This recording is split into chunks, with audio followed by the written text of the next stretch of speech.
বিজ্ঞানে মানৱ জীৱনক বিশেষভাৱে প্ৰভাৱিত কৰি ৰাখিছে কিন্তু বৈজ্ঞানিক মানসিকতাই আমাৰ জীৱনক বা আমাৰ মনত যি ধ্যান ধাৰণা এতিয়াও কিছুমান ধ্যান ধাৰণা আছে যিবিলাকক যুক্তিবাদী ধ্যান ধাৰণাৰে গঢ়ি তুলিব পৰা নাই মৰমৰ ছাত্ৰ ছাত্ৰীসকল মই তোমালোকৰ মাজলৈ পুনৰ আহিছো মোৰ নৱম শ্ৰেণীৰ অসমীয়া পাঠদান লৈ আৰু আশা কৰিছো তোমালোক কুশলে আছা আৰু আমি আজি যেটো বিষয় পঢ়িবলৈ আগবাঢ়িছো হেতু বিষয় তোমালোকক জ্ঞাত আৰু সেই বিষয়টো হৈছে অন্ধবিশ্বাস আৰু কুসংস্কাৰ যাৰ লেখক হৈছে জয়ন্ত মাধৱ বৰাদেউ আৰু পাঠলৈ যোৱাৰ আগতে বা পাঠৰ আলোচনালৈ যোৱাৰ আগতে আমি তেখেতৰ বিষয়ে জানি ল'ব লাগিব আহাসুন তেখেতৰ বিষয়ে জানি লওঁ তেখেতে জন্মগ্ৰহণ কৰিছিল দেৰগাঁৱত বিশেষকৈ তেওঁ গল্পকাৰ উপন্যাসিক আছিল আৰু ডিব্ৰুগড় বিশ্ববিদ্যালয়ৰ পৰা পদাৰ্থ বিজ্ঞানত স্নাতকোত্তৰ ডিগ্ৰীধাৰী আছিল বৰ্তমান শিক্ষা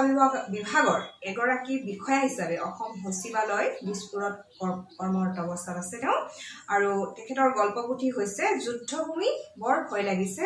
অনুৰণন দেওলগা সময় জাকৈয়া ছোৱালী কালবেলাৰ কথকতা ইত্যাদি তেওঁ এতিয়ালৈকে 1 ডজনৰো অধিক উপন্যাস ৰচনা কৰিছে বুলি কৈছে আৰু তাৰ ভিতৰত কেইখনমান উল্লেখযোগ্য উপন্যাস হৈছে অমৃত মৰিয়া ফুলা আজান ফকীৰ মায়ং যাদুৰ দেশৰ গোপন গাথা আদি প্ৰধান শিশু সাহিত্য অনুবাদ সাহিত্য আদিলৈ তেখেতৰ অৱদান আছে 2017 চনত মৰিয়া ফুলা উপন্যাসৰ বাবে সাহিত্য একাডেমী বঁটা লাভ কৰে আৰু ইয়াৰ পূৰ্বে কি হয় এইখন মানে মৰিয়া ফুলা উপন্যাসৰ বাবে 2014 চনত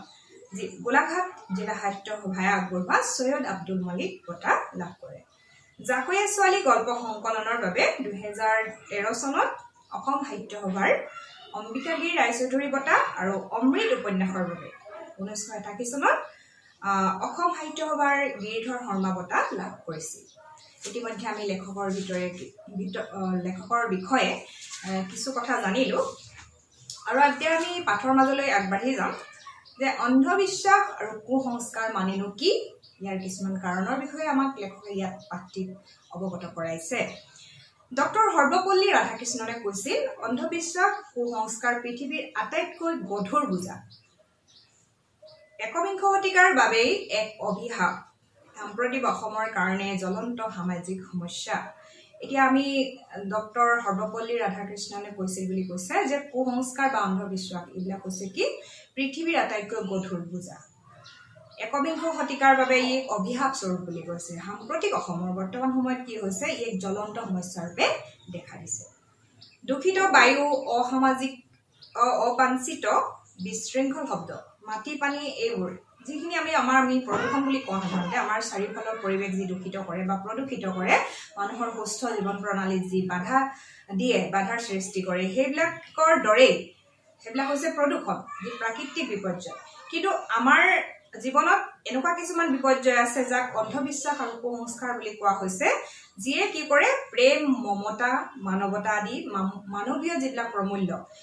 সেইসমূহক আঘাত কৰে বুলি কৈছে আৰু এখন সভ্য সমাজক কলুষিত কৰে জনজীৱনৰ সুস্থ জীৱন ধাৰণৰ ব্যৱস্থাটোত কি কৰে বিপৰ্যস্ত কৰি দিলে আৰু সমাজখনক কি কৰে অস্থিৰ আৰু অশান্ত কৰি তোলে এনেবিলাক কথাই অথচ এই অন্ধবিশ্বাস কুসংস্কাৰ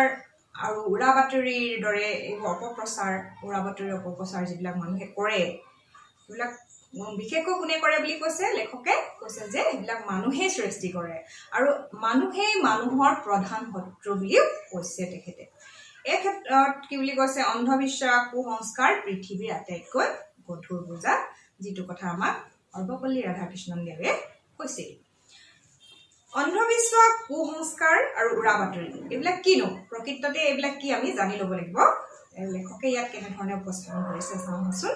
যিবোৰ বিশ্বাস বা ধাৰণা যুক্তিৰ ওপৰত প্ৰতিষ্ঠিত নহয় বিজ্ঞানে যিবোৰ বিশ্বাসক ধাৰণা ঘটনা অসত্য বা অমূলক বুলি প্ৰতিপন্ন কৰিছে সেইবোৰেই হৈছে অন্ধবিশ্বাস যিবোৰ তাৰমানে আমি প্ৰথমতে জানিব লাগিব যে যিবোৰ কথা বা বিশ্বাস কিহৰ ওপৰত ভিত্তি কৰি নহয় যুক্তিৰ ওপৰত ভিত্তি কৰি নহয় আৰু সেইবিলাক কি কৰিছে বিজ্ঞানে অমূলক বুলি ঘোষণা কৰিছে বা অসত্য সেইবিলাকেই হৈছে কি অন্ধবিশ্বাস আৰু কৈছে চোৱা যিবোৰ নীতি নিয়ম ব্যৱস্থা পৰম্পৰা এখন সুস্থ সমাজৰ পৰিপন্থী সমাজৰ অগ্ৰগতিত গতিৰোধক হৈ থিয় দিয়ে সেইবোৰে হৈছে কুসংস্কাৰ এতিয়া কুসংস্কাৰ মানেনো কি যিবিলাক নীতি নিয়ম আমাৰ সমাজত কিছুমান নীতি নিয়ম আছে পৰম্পৰা আগৰে পৰা যিবিলাক চলি আহিছে সেইবিলাক কি হয় সেইবিলাকে কিছুমান এনেকুৱা নিয়ম নীতি আছে সেইবিলাকে আমাৰ সমাজখনক আগবাঢ়ি যোৱা বাধা হৈ থিয় দিছে আৰু বাধা স্বৰূপে থিয় দিছে সেইবিলাকে আৰু সেইবিলাকক কি কোৱা হৈছে কুসংস্কাৰ বুলি কোৱা হৈছে সংস্কাৰ এক জীৱন পদ্ধতি কিন্তু সেই সংস্কাৰে যদি মানুহৰ সভ্যতা নতুন চিন্তাৰে উজ্জীৱিত কৰি সময়ৰ লগত দৌৰাৰ পৰিৱৰ্তে স্থিতাৱস্থা বাহাল ৰাখে তেন্তে সেই সংস্কাৰ আদৰণীয় নহয় সংস্কাৰ কি আমি সংস্কাৰ বুলি ক'লে কোনোবা এটা বস্তু তাৰ ভাল ৰূপটোহে বুজো যে ই সংস্কাৰ সাধন কৰিছে কিন্তু এই কুসংস্কাৰবিলাকে কি কৰিব আমাৰ সমাজখনক এটা নিৰ্দিষ্ট জেগাতে ৰাখি দিব সেইকাৰণে কৈছে যে যিবিলাক সংস্কাৰে সভ্যতাক নতুন পথলৈ আগুৱাই নিব নোৱাৰে বা নতুন দিশত উজ্জীৱিত কৰিব নোৱাৰে উজ্বলাই তুলিব নোৱাৰে সেইবিলাক কি হৈছে সেইবিলাকে কি কৰে বুলি কৈছে সেই সংস্কাৰবিলাক আমি আদৰি ল'ব নোৱাৰো কুসংস্কাৰে মানুহৰ চিন্তাৰ দিগন্তক প্ৰসাৰিত নকৰে বুলি কৈছে আকৌ যিবোৰ বাতৰি সত্যৰ ওপৰত প্ৰতিষ্ঠিত নহয় অথচ অজ্ঞতাৰ বাবে মানুহক উত্তেজিত কৰি তুলিবৰ বাবে উদ্দেশ্য প্ৰণোদিতভাৱে প্ৰচাৰ কৰা হয় আৰু চিন্তাশূন্য বিবেকশূন্য কিছুমান মানুহ এনেকুৱা আছে যাৰ চিন্তা শক্তি লোপ পায় আৰু বিবেক নথকা কিছুমান মানুহ আছে সেইবিলাকে সেই বাতৰিবিলাক বিশ্বাস কৰে আৰু সেইবিলাকে হৈছে উৰা বাতৰি এতিয়া উৰা বাতৰি বুলি ক'লে আমি কি বুজিলো যে যিবোৰ বাতৰি সত্যৰ ওপৰত প্ৰতিষ্ঠিত নহয় এনে যিবিলাক কিছুমান কথা ওলায় আৰু মানুহে সহজতে কিছুমান মানুহ এনেকুৱা আছে যিবিলাক কি বুলি কোৱা হৈছে ইয়াত চিন্তাশূন্য বা বিবেকশূন্য বুলি কোৱা হৈছে আৰু সেই মানুহবিলাকে এই কথাবিলাক সহজতে বিশ্বাস কৰি লয় আৰু সেইবিলাকে হৈছে কি উৰা বাতৰি আৰু উৰা বাতৰিবিলাক মানুহক কিছুমান মানুহ এনেকুৱা দুষ্ট প্ৰকৃতিৰ মানুহ আছে যিবিলাকে উদ্দেশ্য প্ৰণোদিতভাৱে মানে কৰো বুলি কৰে এতিয়া অতীজৰে পৰা কি হৈছে আমাৰ সমাজক বা আমাৰ সমাজখনক কি বুলি কৈছে কিছুমান অন্ধবিশ্বাসে আৱৰি আছে তাৰ বিভিন্ন উদাহৰণো আমি পাওঁ এতিয়া কৈছে 1826 চনৰ কথা কৈছে যে যেতিয়া আমাৰ দেশ ব্ৰিটিছৰ অধীনলৈ গৈছিল ইয়াণ্ডাবু সন্ধি অনুসৰি সেই সময়ৰ কথা লেখকে ইয়াত আমাক কৈছে যে সেইখিনি সময়ত কি হৈছিল যে উজনি অসমৰ হদিয়ালৈ কি কৈছে তোমালোকে নিশ্চয় হদিয়াৰ নাম শুনিছা বা গৈছাও তোমালোকে যে হদিয়ালৈ মানুহ আহিছিল কি আহিছিল বুলি কৈছে কেনেধৰণৰ খ্ৰীষ্টান ধৰ্মৰ মানুহ আহিছিল আৰু তেওঁলোক আমি জানো মিছনেৰীসকল তোমালোকে সমাজ বিজ্ঞানৰ কিতাপ বা বুৰঞ্জী অধ্যয়ন কৰি পাইছা হদিয়াত মিছনেৰীসকল বহু প্ৰতিকূল পৰিস্থিতিৰ সন্মুখীন হ'বলগীয়া হৈছিল হদিয়াৰ যি হেমেকা জলবায়ু সেই জলবায়ুৰ ফলত তেওঁলোকৰ অসুখ বিসুখ হ'বলৈ ধৰিছিল আৰু বিশেষকৈ তেওঁলোক কি ৰোগত আক্ৰান্ত হৈছিল বুলি কৈছে লেখকে ইয়াত কলেৰাত আক্ৰান্ত হৈছিল বুলি কৈছে কেৱল মিছনেৰীসকলেই নহয় সেই অঞ্চলৰ যি স্থানীয় বাসিন্দা আছিল বা স্থানীয় লোক আছিল তেওঁলোকো সেই ৰোগত আক্ৰান্ত হৈছিল মিছনেৰীসকলে স্থানীয় লোকসকলক কলেৰাৰ পৰা যি উপশম পাবৰ বাবে বা সেই বেমাৰৰ পৰা আৰোগ্য লাভৰ বাবে কি কৰিছিল কিছুমান বড়ি খাবলৈ দিছিল কলেৰা নিৰ্মূলৰ বড়ি বুলি কৈছে এই বড়ি খাবলৈ দিছিল কিন্তু তেওঁলোকে যিসকল স্থানীয় লোক আছিল বা বাসিন্দা আছিল তেওঁলোকে কিন্তু মিছনেৰীসকলৰ কথা বিশ্বাস কৰা নাছিল আৰু তেওঁলোকে ভাবিছিল যে এইবিলাক অপদেৱতা মানে যি অপদেৱতাৰ অৰ্থটো ইয়াত কোৱা হৈছে তোমালোকৰ যে অপদেৱতা মানে হৈছে অহিত বা অপকাৰ সধা দেৱতা অপদেৱতাৰ কুপ্ৰভাৱ বুলি ভাবি লৈছিল আৰু সেইবাবেই এই বেমাৰ হৈছে বুলিও তেওঁলোকে বিশ্বাস কৰিছিল সেইকাৰণে তেওঁলোকে বড়ি খোৱাৰ পৰিৱৰ্তে কি কৰিছিল পূজা পাতল কৰিবলৈহে আৰম্ভ কৰিছিল তন্ত্ৰ মন্ত্ৰ বেজৰো সহায় লৈছিল দৰৱ খোৱাৰ পৰিৱৰ্তে বেজে যি মন্ত্ৰ ফুট পানী দিয়ে সেই পানীহে তেওঁলোকে খাইছিল আৰু সেই পানী খাই মানুহ বেছিকৈহে মৃত্যুমুখত পৰিছিল বুলি কৈছে অসুখ ভাল হ'বৰ নিমিত্তে কি হৈছে বিজ্ঞানসন্মতভাৱে প্ৰস্তুত কৰা ঔষধ খাব লাগে তাৰ পৰিৱৰ্তে তেওঁলোকে কি কৰিছিলে এইটো অপদেৱতাৰ কাম অপদেৱতাক পূজা পাতল দি সন্তুষ্ট কৰিব পাৰিলে আমি এই ৰোগৰ পৰা আৰোগ্য লাভ কৰিম তেনেধৰণৰ বিশ্বাসে তেওঁলোকক যিহেতু আগুৰি আছিল সেইকাৰণেই তেওঁলোকে সেই বড়ি গ্ৰহণ কৰা নাছিল যিবিলাক মিছনেৰীসকলে তেওঁলোকক খাবলৈ দিছিল আৰু তাৰ ফলত মৃত্যুৰ সংখ্যাও বেছি বৃদ্ধি পাইছিল আৰু এনেধৰণৰ এইবিলাক কি কৈছে এই কথাবিলাকে হৈছে অন্ধবিশ্বাসৰ একোটা উদাহৰণ কিন্তু শদিয়াৰ সেই স্থানীয় লোকসকলৰ মাজতে এনে কিছুমান লোক আছিল যিসকলে মিছনেৰীসকলক বিশ্বাস কৰিছিল আৰু তেওঁলোকে সেই বড়ি বা কলেৰা উপশম কৰা বড়ি খাবলৈ প্ৰস্তুত হৈছিল বা খাইছিল। কিন্তু সেই লোকসকলক আকৌ সেই সময়ত কি প্ৰচলিত হৈ আছিল যে এটা বিশ্বাস প্ৰচলিত হৈ আছিল যে কি যদি আন ধৰ্মৰ লগত সংস্পৰ্শলৈ অহা হয় তাৰ জাত যায়। আৰু সেই অপবাদ দি সেই যিখিনি মানুহে সেই বড়ি গ্ৰহণ কৰিছিল বা খাইছিল তেওঁলোকক সমাজৰ পৰা এঘৰীয়া কৰা হৈছিল। সেইটোকে কৈছে যে বেলেগ ধৰ্মৰ মানুহৰ হাতৰ পৰা কিবা খালে জাত কুল যায়। এই উদাহৰণবিলাক কুসংস্কাৰৰ উদাহৰণবিলাক আমাৰ মাজত এতিয়া আছে। আৰু ধৰ্ম জাত কুল লৈ এইবিলাক কি হৈছে আমাৰ সমাজত বহুতো কুসংস্কাৰ আছে। অকল সেইটোৱেই নহয়, আৰু সেইবিলাকে কি কৰে এখন সমাজত জটিল পৰিস্থিতিৰ বা সমস্যাৰ সৃষ্টি কৰে। ভূতক লৈ আমাৰ সমাজত বহুত বিশ্বাস আছে আমি জানো। গ্ৰামাঞ্চলত কি হয় আজিও ৰাতি ভূত ওলাই বুলি বিশ্বাস কৰা হয়। সেইদৰে বৰগছৰ তলত বুঢ়া ডাঙৰীয়াৰ কথা আমি শুনিবলৈ পাওঁ। আৰু ফুটুকানিৰ মাজত যখিনীয়ে কিৰিলি পাৰে বুলি কাহিনী শুনোৱা হয় ল'ৰা ছোৱালীক। আৰু সৰু ল'ৰা ছোৱালীক কি কৰা হয় যে ভূতৰ ভয় দেখুৱাই তেওঁলোকক কি কৰা হয় শুবলৈ বাধ্য কৰোৱা হয়। বা নানা কাহিনী ভূতৰ দাঁত বা বুঢ়া ডাঙৰীয়াৰ যখিনীৰ এই কাহিনীবিলাক কৈ তেওঁলোকক কোৱা হয় যে পুখুৰীৰ পাৰলৈ নাযাবা সন্ধ্যা সময়ত বা নদীৰ পাৰলৈ নাযাবা। এনেকুৱা ধৰণৰ বিশ্বাসবিলাক এতিয়াও আমাৰ সমাজত আছে। কিন্তু ডাঙৰসকলে যেতিয়া এই সৰু ল'ৰা ছোৱালীৰ মনত এই কথাবিলাক সোমোৱাই দিয়ে বা সিহঁতৰ মনত ডাঙৰলৈকে সেই কথাবিলাক খোপনি পুতি লয় বুলি কৈছে লেখকে। আৰু কৈছে যে ফলস্বৰূপে কি হয় তেওঁলোকৰ মনত এই কথাটো যিহেতু সোমাই থাকে ডাঙৰ হ'লেও তেওঁলোকে ভয়তে পেঁপুৱা লাগে। কেতিয়া পেঁপুৱা লাগে যে এখন অৰণ্যৰ কাষেদি যাবলৈ হ'লে তেওঁলোকৰ ভয় লাগে কিবা হ'ব নি। যে সৰুতেই যে সেই মনত ভ্ৰান্ত ধাৰণাবিলাক সোমাই ৰৈ গ'ল সেই কথাবিলাকে কিন্তু ডাঙৰলৈকে প্ৰভাৱিত কৰি ৰাখে। লেখকে কৈছে যে কেৱল গাঁও অঞ্চলতে নহয় টাউনীয়া বা চহৰীয়া অঞ্চলতো কি হয় এনে প্ৰভাৱবিলাক দেখা যায়। এতিয়া অকল বা কেৱল এই কথাটো ল'ৰা ছোৱালীৰ ক্ষেত্ৰতে নহয়, সৰু ল'ৰা ছোৱালীৰ ক্ষেত্ৰতে নহয়, ডাঙৰৰ ক্ষেত্ৰতো এইবিলাকৰ বা অন্ধবিশ্বাসৰ উদাহৰণ আছে যে তেওঁলোকে বিশ্বাস কৰে যিবিলাক। আৰু ভূত প্ৰেত যখিনী ডাইনী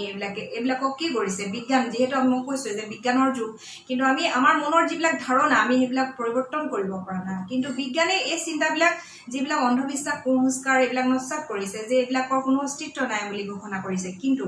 তথাপিও আমাৰ সমাজত এনে কিছুমান সমস্যা আছে আমি যিটো কথা ক'ব পাৰোঁ বিশেষকৈ ডাইনী সমস্যাটো। আমি ডাইনী সমস্যাৰ বিষয়ে ক'ব পাৰোঁ আমাৰ সমাজত যিহেতু এতিয়া বৰ্তমান প্ৰচলিত। আৰু সেইটো বিষয়ে আমি টিভিয়ে হওক ফেচবুকে হওক বা বিভিন্ন বাতৰি কাকতৰ দ্বাৰা আমি কথাবিলাক এতিয়াও প্ৰমাণ পাই আহিছোঁ। সেইকাৰণে কৈছে যে বৰ্তমান সময়ত আমাৰ সমাজত কি ডাইনীক লৈ অন্ধবিশ্বাসে গা কৰি উঠিছে। আৰু ইয়াৰ পৰিণামস্বৰূপে কি হৈছে বহু অপ্ৰীতিকৰ পৰিস্থিতিৰ সৃষ্টি হৈছে, সংঘৰ্ষ হৈছে বা অমানৱীয় কাৰ্যকলাপত মানুহ লিপ্ত হৈছে। ডাইনী এক সামাজিক ব্যাধি বুলি কৈছে, এক কল্পিত সন্ত্ৰাস। ডাইনী এক ভ্ৰান্ত বিশ্বাস, কল্পিত সন্ত্ৰাস মানে কল্পনা কৰি লোৱা হয় যে ডাইনী কেনেকৈ হ'ব পাৰে। এগৰাকী বিশেষকৈ মহিলাবিলাকে এইটো ক্ষেত্ৰত আক্ৰান্ত বেছিকৈ হয় যে সেইকাৰণে কৈছে এইটো এটা ভ্ৰান্ত বিশ্বাস বুলি লেখকে কৈছে। অঞ্চলটোত কাৰোবাৰ ঘৰত অসুখ হৈছে, দৰৱ খাইছে, ভাল পোৱা নাই, উপযুক্ত চিকিৎসা কৰা হোৱা নাই, কিন্তু এই বুলি প্ৰচাৰ কৰা হয় যে তাত ডাইনীৰ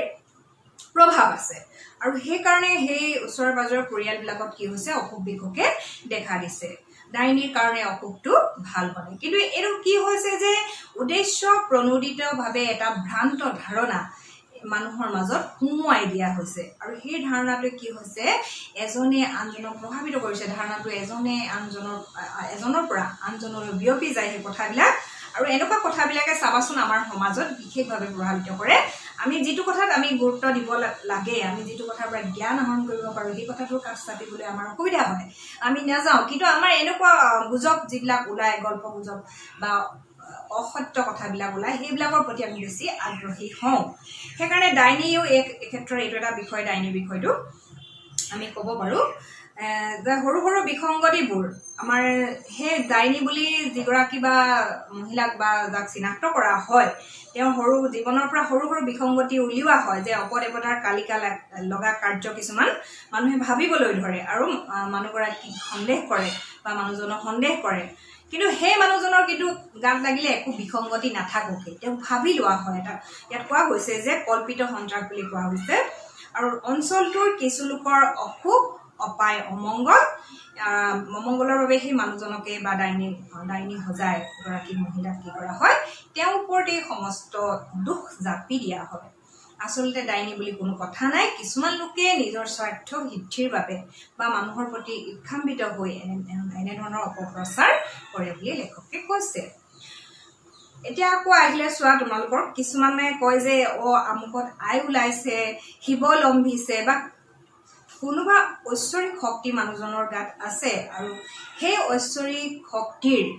দ্বাৰা আকৃষ্ট হৈ মানুহে তেওঁলোকৰ ওচৰত গৈ পূজা পাতল কৰেগৈ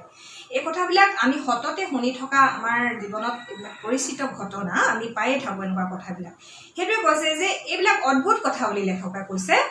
যে কিছুমান অদ্ভুত কথা প্ৰকাশ পায় আৰু কি কৈছে আইগৰাকীয়ে বা শিৱলম্ভাজনে বা ঐশ্বৰিক শক্তি যিজনে লাভ কৰে তেওঁ চুই দিলে কি হয় ৰোগৰ পৰা আৰোগ্য লাভ কৰিব পাৰি মূৰত হাতখন ধলে বিভিন্ন সমস্যাৰ সমাধান হয় এনেকুৱা কথাবিলাক আৰু তেওঁৰ হাতেদি দিয়া পানী অমৃতৰ সমান খালে সৌভাগ্যই লগ ধৰে বা সৌভাগ্যই লগ দিয়ে এনেকুৱা কথাবিলাক আমাৰ কি হয় সমাজত কি হয় চলি আহিছে আৰু এই কথাবিলাকে এটা অঞ্চলত যি অঞ্চলটোত ধৰা সেই কথাবিলাক হয় বা তেনেকুৱা ঐশ্বৰিক শক্তি লাভ কৰা মানুহ ওলাই তেতিয়া সেই তাতে গৈ মানুহবিলাকে কি কৰে এটা তুলপাৰ সৃষ্টি কৰে আশ্চৰ্যকৰ কথাটো কি বুলি কৈছে আচৰিত হোৱা কথাটো একবিংশ শতিকাৰ বিজ্ঞান আৰু প্ৰযুক্তিবিদ্যাৰ চৰম উন্নতিৰ যুগত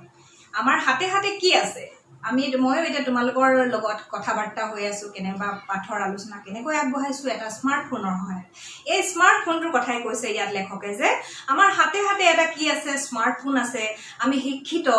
কিন্তু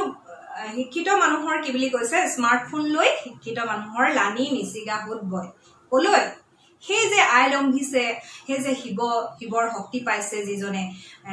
আৰু যিজনে ঐশ্বৰিক শক্তি লাভ কৰিছে সেই মানুহবিলাকৰ কাষলৈ কিন্তু সেই স্মাৰ্টফোনটো লৈয়ে আমি যাওঁ আৰু আমি যিহেতু বিজ্ঞানৰ আৱিষ্কাৰ এটা হাতত লৈ গৈছো আৰু তাৰ দ্বাৰাই হয়তো আমি ফটো এখন দুখনো তুলি আনিছো বা মিডিয়ায়ো সেই পদ্ধতিৰে সহায় লৈছে এতিয়া কৈছে যে আমি হাতত লৈছো কি বিজ্ঞানৰ এটা আৱিষ্কাৰ কিন্তু আমাৰ মনত কি আছে অন্ধবিশ্বাস সেই কথাটোৱে লেখকে ইয়াত কৈছে দুটা কথাৰ তুলনা কৰিছে তেওঁ যে আকৌ কৈছে যে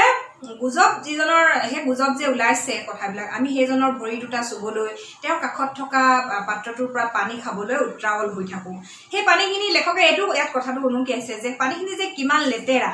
বিজ্ঞানসন্মতভাৱে আমি সেই পানীখিনি খাব নোৱাৰো কিন্তু তথাপিও তেওঁ কৃপা দৃষ্টি পাবলৈ আমি কি কৰোঁ সেই পানীখিনিৰ লোভত পৰোঁ বা সেই লেতেৰা পানীখিনিকে আমি শ্ৰদ্ধাৰে খাওঁ সেই কথাবিলাক কৈছে এইবিলাক হৈছে অন্ধবিশ্বাসৰ ফল সহজভাৱে টকা ঘটিবলৈ খুব চতুৰালিয়ে কিছুমান মানুহে এই কামবিলাক উদ্দেশ্য প্ৰণোদিতভাৱে কৰে এতিয়া আৰু এটা বিষয় ইয়াত লেখকে উত্থাপন কৰিছে সেইটো হৈছে সোপা ধৰা এইটো এটা অন্ধবিশ্বাস বুলি তেখেতে কৈছে আৰু কিছুমান ঠাইত লৰা ধৰা নামেৰো মানুহৰ মাজত প্ৰচলিত যে এই সম্পৰ্কত উৰা বাতৰি এনেদৰে ওলাই যে বেলেগ ঠাইৰ পৰা বেলেগ দেখা বয়বৰ মানে বেলেগ ধৰণৰ অলপ যদি আমি তেওঁৰ চেহেৰাটো বেলেগ হয় বা তেওঁ নিজকে এটা বেলেগ ৰূপত সজাই লয় তেতিয়া সেইবিলাকক আমি সোপা ধৰা বুলি কওঁ এনেকুৱা নোহোৱা নুবুজা ঘটনা আমাৰ অসমতো হৈ গৈছে আমি পাই থাকোঁ পেপাৰে পত্ৰই আৰু সেইবিলাকক কি কৈছে সোপা ধৰা বা লৰা ধৰা বুলি কৈছে যে লৰা ধৰা আহি আমিও ল'ৰা ছোৱালীক ভয় খুৱাওঁ যে লৰা ধৰা আহিব আৰু তোমাক সোপা দি লৈ যাব এনেকুৱা ধৰণৰ কিছুমান বিশ্বাস আমাৰ মাজত এতিয়াও প্ৰচলিত হৈ আছে আৰু এনেধৰণৰ গুজব ওলালে কি হয় বুলি কৈছে মানুহে সত্যাসত্য মানে যিটো সত্যতা সেইটো বিচাৰ নকৰি কি কৰে সেই মানুহজন যিজন অলপ বেলেগ ধৰণৰ হয় তেওঁ মুখাৱয়ব বা দেহাৱয়ব বেলেগ ধৰণৰ হয় আৰু আমি তেওঁক কি কৰোঁ মাৰিবলৈ কাটিবলৈ আগুৱাই যায় মানুহে সকলো কাম কৰে আৰু আগপিছ নুশুনি এই কামবিলাক কৰে আৰু সমাজত অমানৱীয় পৰিস্থিতিৰ বা অপ্ৰীতিকৰ ঘটনাৰ আমি সন্মুখীন হওঁ এনেধৰণৰ অন্ধবিশ্বাস কুসংস্কাৰ উৰা বাতৰি আমি এতিয়া পালো যে অন্ধবিশ্বাস কি কুসংস্কাৰ কি আৰু উৰা বাতৰি কি এইবিলাকে কি কৰিছে এখন সমাজক বহু দূৰ পিছুৱাইহে লৈ গৈছে আগুৱাই লৈ যাব নোৱাৰে যেতিয়ালৈকে মানুহৰ মনত এই ধ্যান ধাৰণাবিলাক চলি থাকিব বা মনত খোপনি পুতি ৰৈ থাকিব তেতিয়া কি হ'ব আমাৰ সমাজখন বা দেশখন আগুৱাই যাব নোৱাৰে ছাত্ৰ ছাত্ৰীসকল তোমালোকে ইতিমধ্যে বুজি পালা যে অন্ধবিশ্বাস মানে কি কুসংস্কাৰ মানে কি আৰু উৰা বাতৰি মানে কি ইয়াত লেখকে বৰ সুন্দৰকৈ তোমালোকক এই কথাবিলাক বুজাই দিছে আৰু বিশেষকৈ আমাৰ বুজিবলৈ নিশ্চয় সুবিধা হৈছে কিয়নো আমি পেপাৰে পত্ৰই হওক যিহতেই হওক বা আমাৰ বিভিন্ন মানুহৰ মুখত এই কথাবিলাক আমি হততে শুনিবলৈ পাওঁ আৰু আমাৰ নিশ্চয় বুজাৰ সুবিধা হৈছে তোমালোকে নিশ্চয় বুজি পাইছা বুলি আশা ৰাখিছো আৰু পাঠৰ এই প্ৰথমাংশৰ যিহেতু ইয়াতে সামৰিবলগীয়া হৈছে দ্বিতীয় অংশলৈ মই তোমালোকৰ কাষলৈ পুনৰ আহিম আজিলৈ আহিছো ধন্যবাদ